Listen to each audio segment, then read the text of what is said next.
Good morning, children. Today we will start a new lesson in history.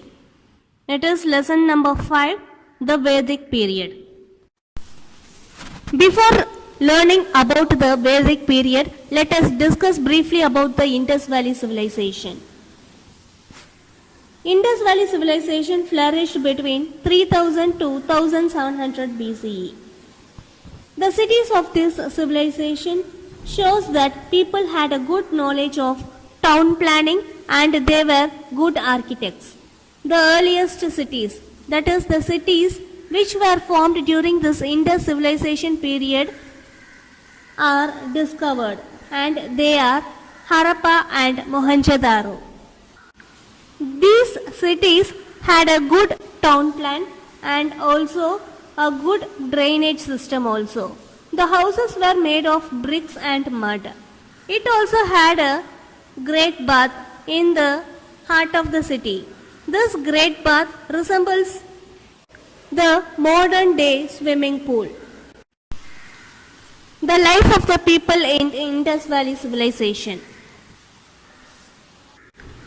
People adopted a system of governance. That is, they possibly had a headman who took decisions on issue of all types of problems, and also he provided advice to the people. And coming to the occupation, farming and cattle herding remained the principal occupation of the people in the Indus Valley civilization. These people were also well versed in pot making, artwork, jewelry making, cloth making, and also toy making. The Indus Valley civilization came to an end around 1900 BCE, or about 3900 years back. After this Indus Valley civilization, the next set of evidence are from the period between 1200 to 800 BCE. This period is known as the Vedic period. Now let us study in detail about the Vedic period.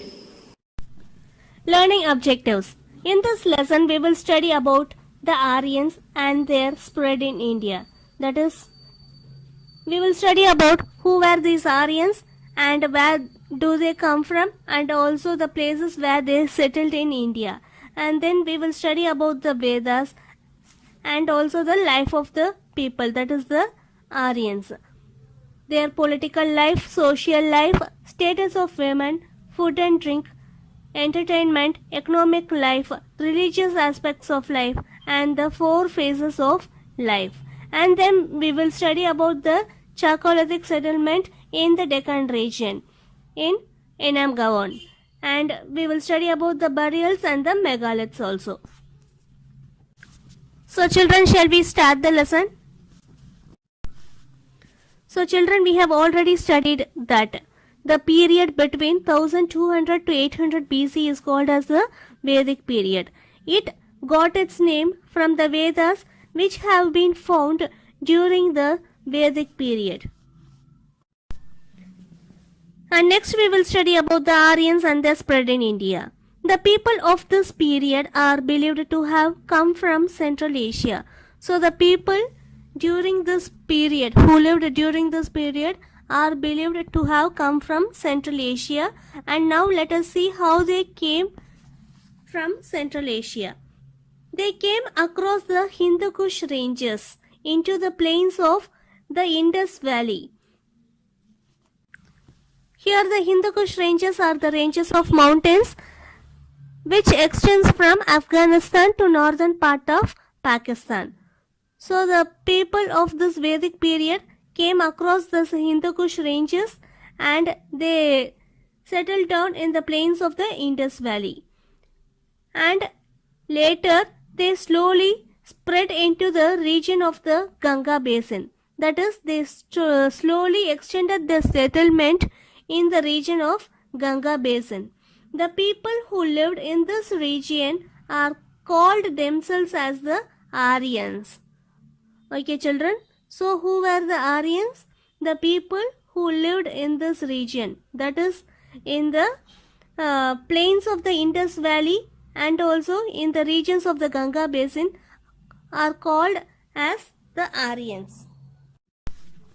It is believed that the Aryans were a nomadic group of people. Nomadic group of people means these people do not settle down in one place, but they move from one place to another.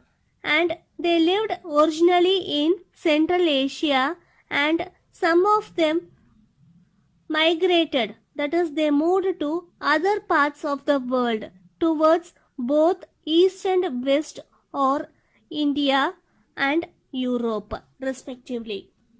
So it is believed that these Aryans are a nomadic group of people, that is, they do not settle in one place and they often shift to some other places. So they keep on moving from one place to another, and originally they lived in Central Asia, and from there some of them migrated, that is, they moved to other parts of the world, that is towards both India and Europe. There are many evidences to prove that Aryans came to India from Central Asia. And next we will study about the Vedas.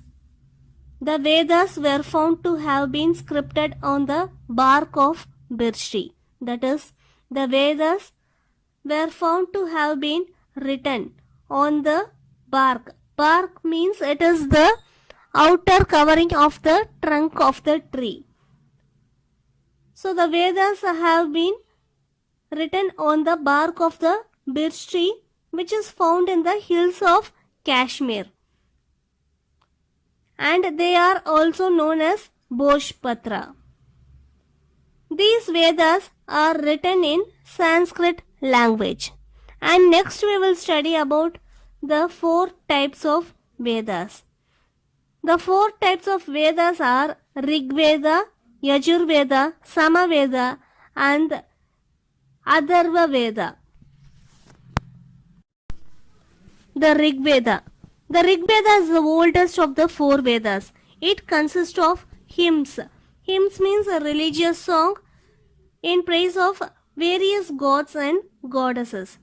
So Rigveda is considered to be the oldest of the 4 Vedas, and it consists of hymns in praise of various gods and goddesses. So here the hymns means religious songs. And second one is the Ajurveda. This Veda lays down the procedures to be adopted for rituals and ceremonies. So in this Veda they have written about the procedures which has to be followed in order to perform rituals and ceremonies. Rituals means religious ceremonies. So in this Ajurveda they have described about the procedures.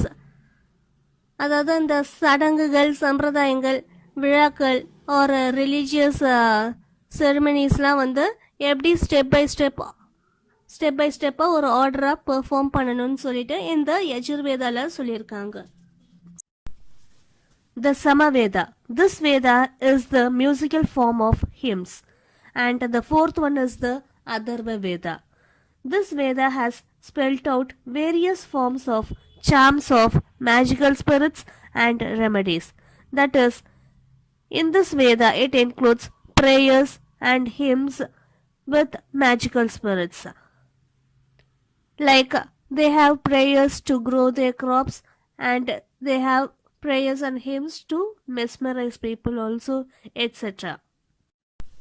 It is also believed that the prayers were first sung as hymns, and it was passed over to the next generation verbally, that is through speech, or communicated verbally through speech, and later only it was made into a written format or scriptured. The written scripts are compiled as hymns or suktas, which means well said. Life of the people, political life. Political life means people live in group and make decision. The Vedas laid out the rules for how the politics should be structured. So there are some rules in Vedas based on which the politics should be structured. Initially, people were divided into several tribes. Gradually, these tribes expanded into villages and later into kingdoms.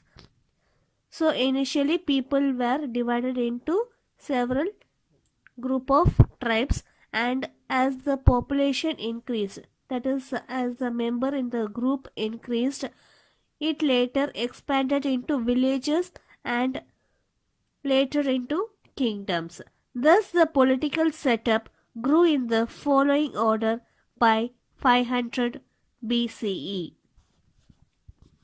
BCE means before Christ era. And now let us see how was this political setup. The family was the basic unit and was known as Kula. So the family is called as Kula, and the headman, and that is the head of the family, is called as the Kulapati. The family lived in a village which is known as Gram, and the head was called Gramini. Several villages were collectively known as Vish, and the Vish were headed by Vishpati. Many Vishes formed a Janapada. This was under the control of Janapati. Many Janapadi made a Rashtra or the kingdom, and this was headed by the Rajan or the king. The king looked after the kingdom and was helped by the Senanis or the soldiers. So can you understand, children?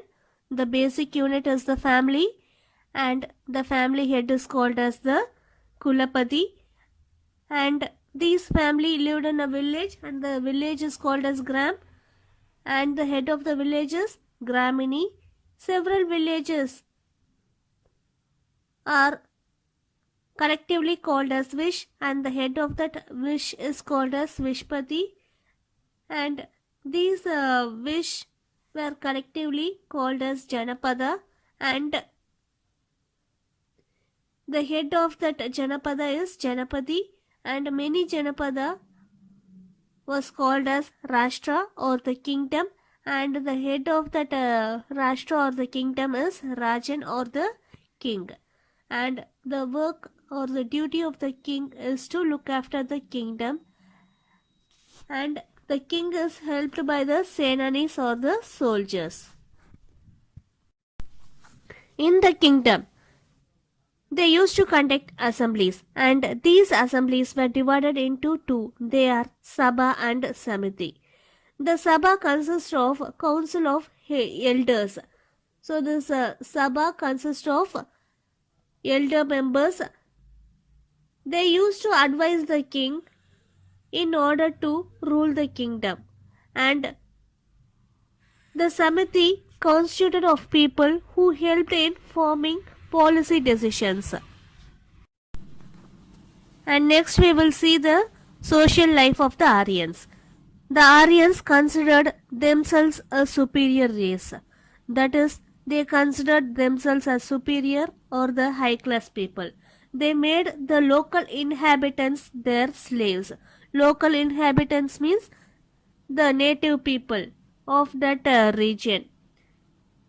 The dasas were compelled to work as per the order of their master. So the Aryans made the local people as their slaves, and these slaves were also called as dasas, and they have to work under the Aryans. The social life was structured on the basis of occupation. There were 4 groups known as Varnas. So the people were divided into 4 groups based on their occupation or the work they did. They were the Brahmins, the Kshatriyas, the Vaishyas, and the Shudras. The Brahmins. The Brahmins were considered as the learned people. They worked as priests, performed yagnas. Yagnas means chanting mantras and doing yagams related to God.